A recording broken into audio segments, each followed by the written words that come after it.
तांगे वाला सुभद्रा कुमारी चौहान।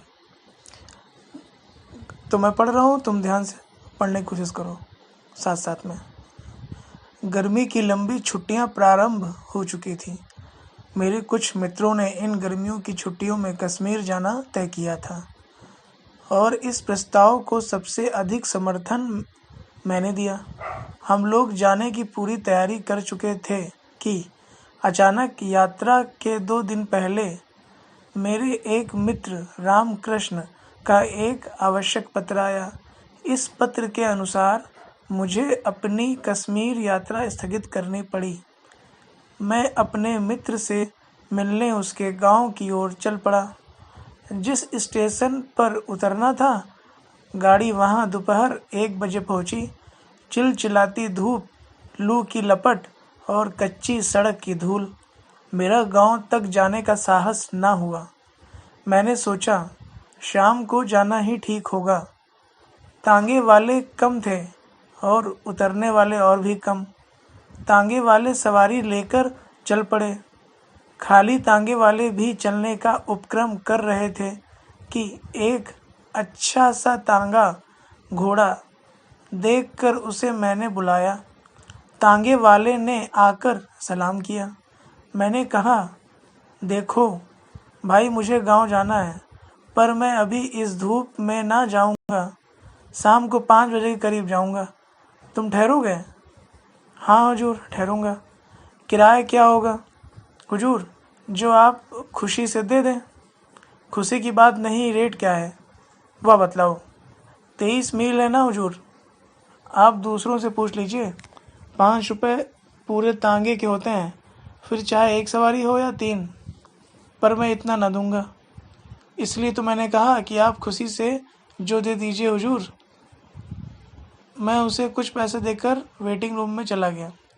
शाम के 6 बजे हम लोग खा पीकर और खाने का कुछ सामान साथ रखकर गांव की ओर रवाना हुए।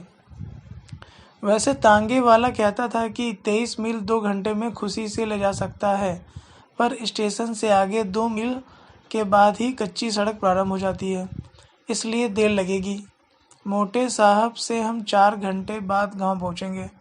स्टेशन की सीमा पार करते ही किसान के साफ सुथरे लिपे पुते छोटे छोटे घर और हरे भरे खेत बड़े ही सुहावने जान पड़े। साथ भी न बच पाए थे कि पूर्ण चंद्र ने सहस्त्रों घड़े दूध पृथ्वी पर उड़ेल दिया। दिन की लू अब ठंडी हवा में परिवर्तित हो चुकी थी। हम इस सुहावने दृश्य को देखकर मैदान में पहुंचे। अब रास्ते में दोनों ओर खाली मैदान था। दूर पर एक आध पेड़ निर्जन में ऐसा खड़ा था। निर्जन मतलब अकेला, बहुत कम जहाँ चीज़ें होती हैं, जैसे किसी की प्रतीक्षा कर रहा हो। मैंने सोचा चांदनी रात की वह आभा एक साथी के अभाव में उतनी ही सुखदायी ना हो सकेगी जितनी होनी चाहिए। मैंने तांगे वाले से पूछा, जो धीरे धीरे कुछ गुनगुना रहा था, कितने मील आ चुके हैं हम लोग? अभी हुजूर कुल 7 मील ही तो आए हैं। और फिर वह जरा जोर से गा उठा, हम फिर से वतन अपना स्वाधीन बना लेंगे।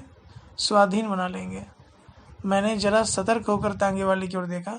खद्दर का कुर्ता और गांधी टोपी उसके सिर पर थी।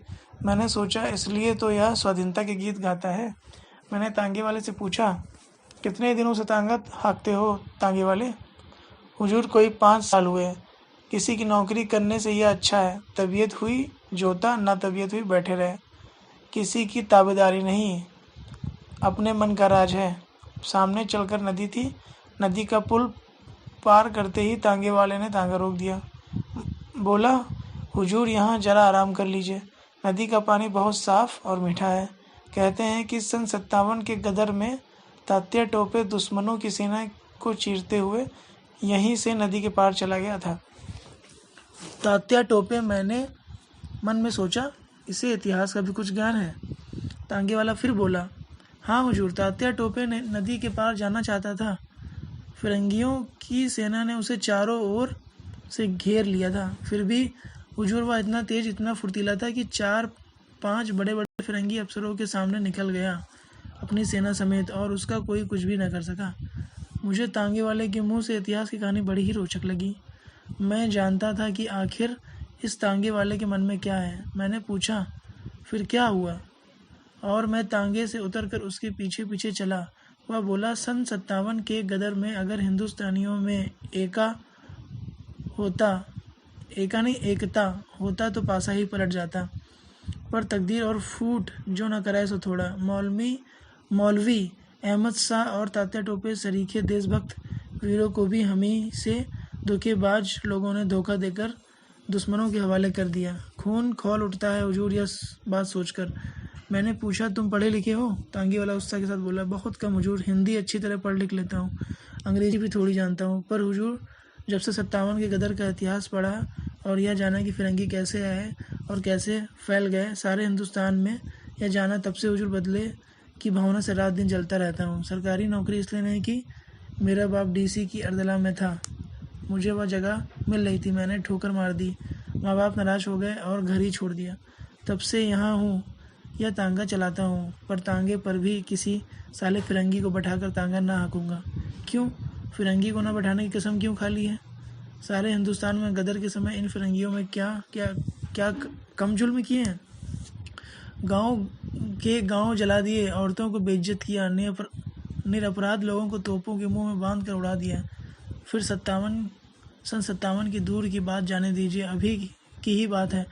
पंजाब में उन्होंने क्या कम किया है? जलियांवाले बाग को कौन भूल जाएगा? घाव ताज़ा है हुजूर। इन फिरंगियों को देखते ही उस पर नमक पड़ जाता है, इसलिए मैंने कसम खाई है इन तांगे पर कभी ना बिठाऊंगा। मेरा मन इनसे बदला लेने के लिए बार बार उमड़ता है।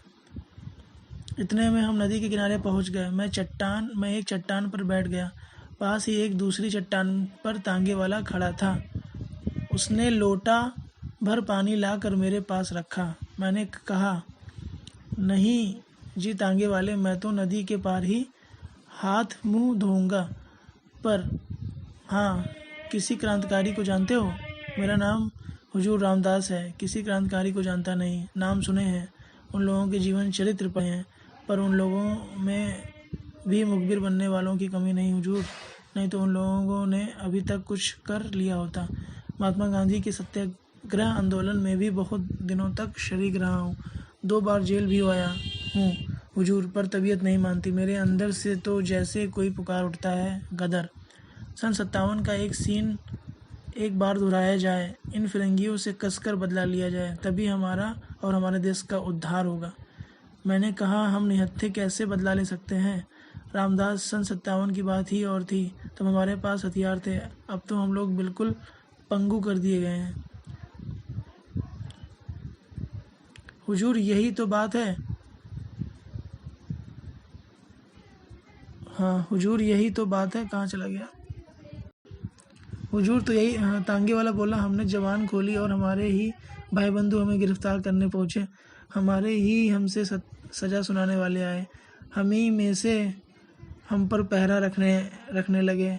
अगर यही सब एकमत होकर एक साथ काम करें तो हुजूर हथियार उठाने का भी काम नहीं, हमारा स्वराज हमारी मुट्ठी में जानिए।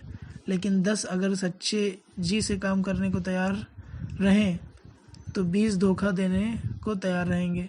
अगर हिंदुस्तानियों में एकता ही होता तो क्या मुट्ठी भर भी विदेशी हम पर शासन कर सकते? तांगे वाले ने एक दीर्घ सांस ली और हम दोनों उठकर नदी में हाथ मुंह धोने लगे। इसी समय बड़े ही करुण स्वर में किसी के गाने की आवाज़ आई, हम गरीबों का खुदा नींद में सोया होगा, हम गरीबों का। थोड़ी देर बाद जिधर से गाने की आवाज़ आई थी उधर से बिलख बिलख कर रोने की आवाज़ आने लगी। मैं चौंक कर देखने लगा। तांगे वाले ने बताया, हुजूर यह एक पगली है, कभी कभी इधर दिख जाती है और अक्सर रात के समय गाती है, कभी रोती है कभी हंसती है। कहते हैं सन 57 गदर के समय सम्राट बहादुर शाह को जब कैद किया था और उनके शहजादों को मार डाला था, तब उनके महल में कुछ बेगमें कीमती जेवर इत्यादि छीन लेने के बाद दर दर फिरने के लिए छोड़ दी गई थी। यह पगली उन्हीं में से कोई है। फटे कपड़े, पर इस गरीबी में भी हुजूर। उसकी चाल चितवन बातचीत सब शाही ढंग का है। वह मामूली औरत नहीं जान पड़ती है। मैंने तांगे वाले से कहा, तुम उस स्त्री को बुलाओ, मैं उससे बात करूँगा। तांगे वाला बोला, वह किसी से नहीं बोलती हुजूर, न किसी की तरफ देखती है। कहाँ रहती है यह, क्या खाती है पीती है, और कोई नहीं जानता। कभी कभी यही नदी किनारे दिख जाती है। न जाने कितने वर्षों से इसी तरह गाती है, रोती है, हंसती है, पर आज तक कोई उससे बात नहीं कर सका। मैं आश्चर्य में था। खैर, खाना खाकर हाथ मुंह धोकर हम लोग फिर तांगे पर आए। तांगे वाले न जाने कितनी बातें मुझे बतला चला। शुरू में तांगे पर बैठकर मैंने एक साथी के भाव का अनुभव किया था, किंतु ये 23 मील कब खत्म हो गए मैं जान भी न पाया। गांव में पहुंचकर जब तांगे वाला ने मुझसे पूछा, यही गांव है, किसके मकान पर चलना है, तब मैंने जाना कि 23 मील की यात्रा समाप्त हो गई। ठीक है, इसको पढ़ो, सुनो।